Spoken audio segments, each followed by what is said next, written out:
Le titre de ce livre, c'est Les mensonges sur la dîme. Il est écrit par le bien-aimé frère Roch Horicher.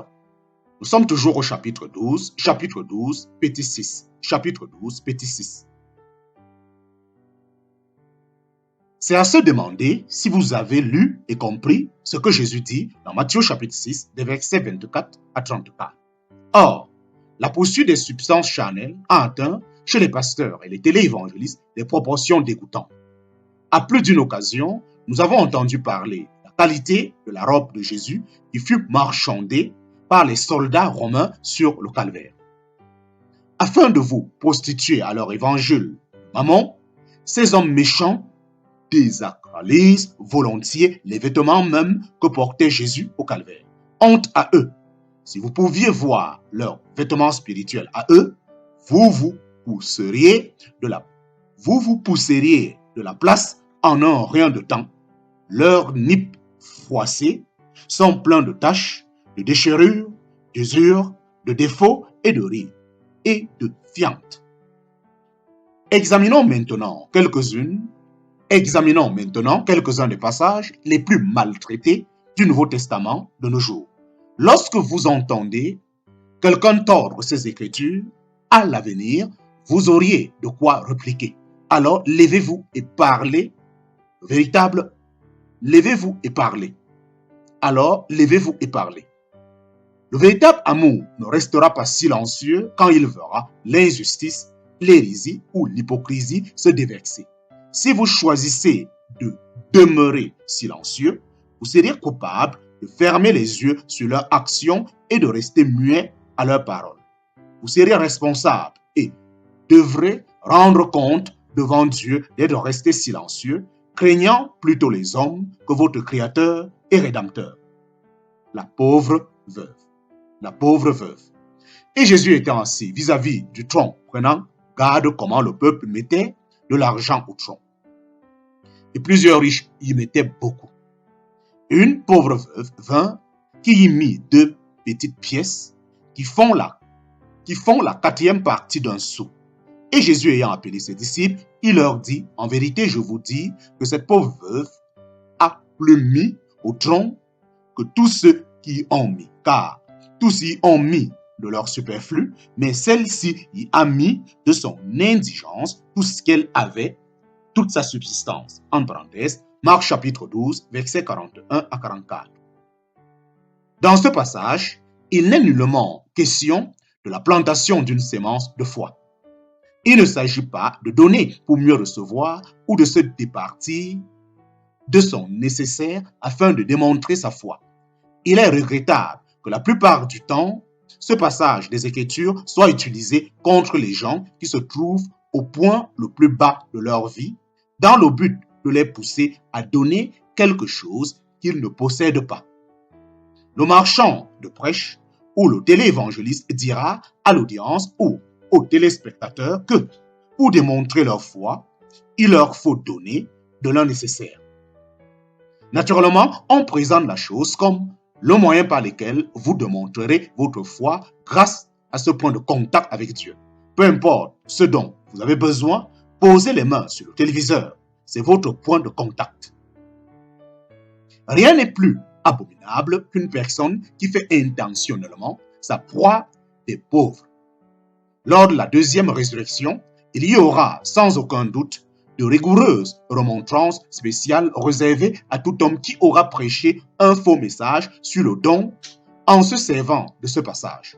Tous ces mots prêchés par quiconque disant que cette femme exécutait un acte de foi en lançant dans le tronc tout ce qu'elle avait recevra un jugement sévère. Tenez compte de ce que vous entendez. Le jugement s'en vient et il n'est pas seulement pour les pécheurs perdus et le monde mourant, il est aussi destiné aux rapaces de la chair et aux vautours téléévangélistes. Malheur aux pasteurs. Beaucoup d'entre vous verrez la venue de Christ alors même que vous seriez dans votre institution religieuse. Lisez le livre de Jérémie au chapitre 23 ainsi que le livre d'Ézéchiel au chapitre 34, car ce jour approche. Nous sommes à l'ombre de ce jugement imminent. Jésus n'a jamais fait la promesse à cette veuve qu'avoir mis de l'argent dans le tronc lui accorderait un retour sur son investissement. Rappelez-vous que les offrandes étaient faites volontairement. Jésus n'a donc pas sauté de sa chaise en disant « Regardez cette femme, voilà ce que j'appelle la plantation d'une sémence de foi. » Il ne lui courut pas après pour lui dire qu'elle possédait une grande foi. Ce qu'elle a mis n'était pas un acte de foi. Jésus n'a pas dit aux disciples qui l'accompagnaient qu'il s'agissait de la manière de se prouver à soi-même que l'on possède une grande foi en Dieu. Il ne s'agissait pas de foi. La leçon à tirer avait absolument rien à voir avec le montant que la veuve mit dans le tronc. Jésus souligna à ses disciples que cette femme connaissait Dieu plus intimement que ceux qui, dans leur orgueil, déposaient de grosses sommes d'argent. Aux yeux de Dieu, cette veuve déployait un cœur rempli d'amour pour le Seigneur plus que les autres qui se tenaient à côté du tronc. Jésus parla d'une seule chose, ceux qui donnent du surplus de leur abondance et ceux qui connaissent vraiment Dieu de manière intime et du fond du cœur. Jésus disait, vous voyez ces gens qui se tiennent près du tronc, ils se croient quelque chose parce qu'ils donnent un gros montant. Ils sont arrogants, orgueilleux et ils ne connaissent pas Dieu du tout. Vous voyez, aux yeux du Père, cette femme a déposé plus que les autres. Elle a donné volontairement et privement du fond du cœur. Son action prouvait qu'elle connaissait profondément Dieu et lui était totalement dépendante. Cette femme reconnaissait Dieu en tant que sa source souveraine de provision et, parce qu'elle en vint à reconnaître spirituellement et intimement Dieu comme sa source souveraine, elle était libérée de la crainte de Mammon et de la perte de toute chose. Son action de mettre deux petites pièces dans le tronc prouve qu'elle n'avait aucune crainte. L'audimeur sous la loi devait vider son entrepôt tous les 3 ans. Cette veuve avait son dernier demi-sou, vidait son entrepôt. Mammon n'avait aucune emprise sur son cœur ou sur sa vie. Cela en dit long sur sa totale dépendance envers Dieu. Elle était spirituellement bien plus riche que ceux qui se tenaient près du tronc. Quelle crainte ont leur emprise sur vous? Vous devez réaliser que Dieu permit à cette veuve d'éprouver cette situation désespérée afin que vous puissiez apprendre une leçon. Elle n'est pas dans la Bible par hasard. Être pauvre et veuve devait sûrement s'avérer difficile à cette époque. Elle a dû subir cette épreuve pour vous servir d'exemple de ce que vous devez atteindre dans le fond de votre cœur. Si vous ne reconnaissez pas Dieu en tant que source souveraine de tous vos besoins matériels et raison première de votre existence, vous êtes encore fort loin de la réalité de Dieu. Je peux entendre plusieurs d'entre vous me répliquer que Dieu est votre source. Dis-moi-vous, rares sont ceux qui marcheront dans une réalité profonde et intime de Dieu. La veuve ne s'est pas mise à courir autour du temple en s'écriant « J'ai déposé mes 2 dernières pièces, c'est maintenant à Dieu de me bénir. » Cette mentalité et cet enseignement sont sataniques. Non. Son cœur n'était pas hautain et elle ne lança pas follement un défi à Dieu. Elle s'en retourna tranquillement dans son intimité et son intégrité avec Dieu. Son cœur était riche et plein de cette intimité. Trouvez-vous aussi cette intimité? Si vous le faites, vous posséderez ce qu'elle avait acquis. L'argent ne peut pas acheter cela. Rien ne se compare au fait de vivre en totale dépendance envers Dieu quand on le reconnaît comme sa source souveraine. Amen et Amen. Si vous aviez été là cette journée-là, où auriez-vous été installé? Vous seriez-vous tenu avec les orgueilleux, se montrant tout fiers de ce qu'ils avaient donné? Dans le fond de votre cœur, aimez-vous vous tenir près du plateau d'offrande?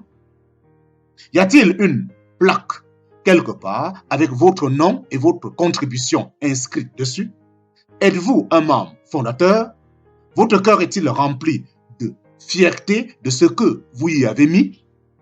Prélevez-vous la dîme de vos commodités ou de votre abondance? Vous assurez-vous d'obtenir vos déductions d'impôts? Les autres sont-ils au courant de vos bonnes œuvres financières? Pratiquez-vous la loi de la dîme parce que votre chair s'y sent bien? Vous avez votre récompense. Votre vanité va flamber. Cette veuve est sur ma liste personnelle des gens que je désirerais rencontrer dans le royaume. Son obéissance m'a donné l'occasion de comprendre la véritable et profonde réalité à propos de Dieu. Son objectif dans le royaume m'a touché le cœur. J'ai pour ardent désir de me retrouver avec des gens comme elle lorsque j'arriverai à la maison. Des gens remplis d'intégrité, d'honneur, de vertu et d'un amour indéniable pour Dieu. Des gens qui connaissent Dieu intimement et le considèrent comme leur source souveraine. Des gens qui ont trouvé leur objectif et leur destin de leur vivant. Des gens qui ne se plaignirent pas de la provision de Dieu. Si vous vous plaignez de ce que Dieu vous donne, cela vous amènera à errer dans le désert toute votre vie jusqu'à votre mort, à l'exemple des enfants d'Israël lors de l'Exode. La veuve s'en retourna de la même manière qu'elle était venue. Une pauvre femme veuve marchant sur le fil du rasoir, mais avec Dieu comme source. Jésus ne lui promit pas un retour centuple. Je crois toutefois que l'éternité, elle héritera de richesses spirituelles trop vastes pour la compréhension humaine. La vie ne consiste pas en abondance de choses matérielles.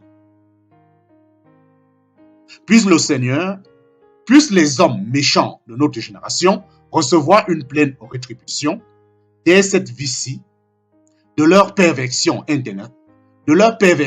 intentionnelle de la vérité. Au moins, ils auront une chance de se réveiller et sortir de leur torpeur avant qu'il ne soit trop tard pour eux. Puissiez-vous, amis, sortir du milieu d'eux et vous en séparer, dit le Seigneur. Fin du chapitre 11. Bien-aimés, nous étions au chapitre 11, pas au chapitre 12. Fin du chapitre 11.